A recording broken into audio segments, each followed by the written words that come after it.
Imagine a world where making a phone call meant being tied to a single spot in your house, dialing a number on a rotary disc, and waiting patiently as the call connected through a maze of wires. Fast forward to today, and we have sleek, pocket-sized devices that let us video chat with people across the globe in seconds. The journey from landline telephones to mobile phones, and eventually to the smartphones we rely on today, is a fascinating story of innovation and technological evolution. It all started in 1876, when Alexander Graham Bell spoke the first words ever transmitted over a telephone. "Mr. Watson, come here, I want to see you."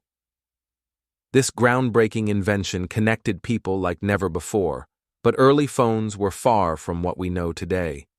They were large, required an operator to manually connect calls, and were mostly found in businesses and wealthy households.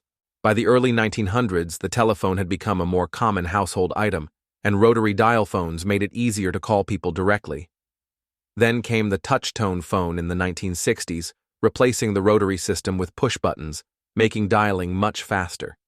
In the 1980s and 1990s, cordless phones provided a taste of mobility. You could finally walk around your house while talking. But one thing remained the same: landlines still kept people tethered to a location. The real game changer was yet to come.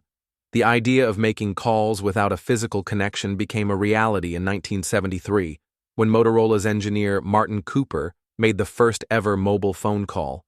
The device? A Motorola DynaTAC 8000X, which was huge, heavy, and had a battery life of just 30 minutes.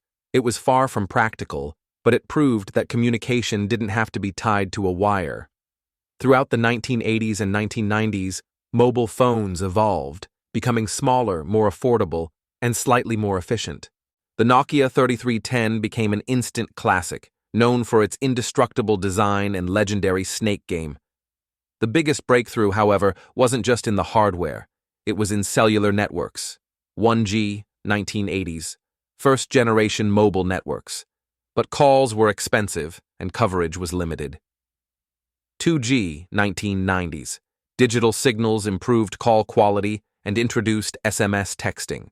3G, early 2000s, allowed for basic internet browsing, emails, and even video calls. For the first time, phones were not just for calls. They were mini communication hubs, but no one could predict what was coming next.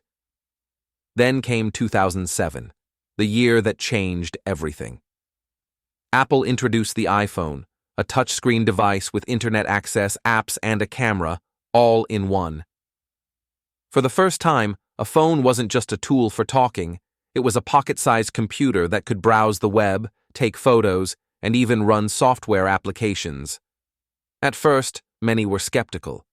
A phone with no buttons? How would that even work?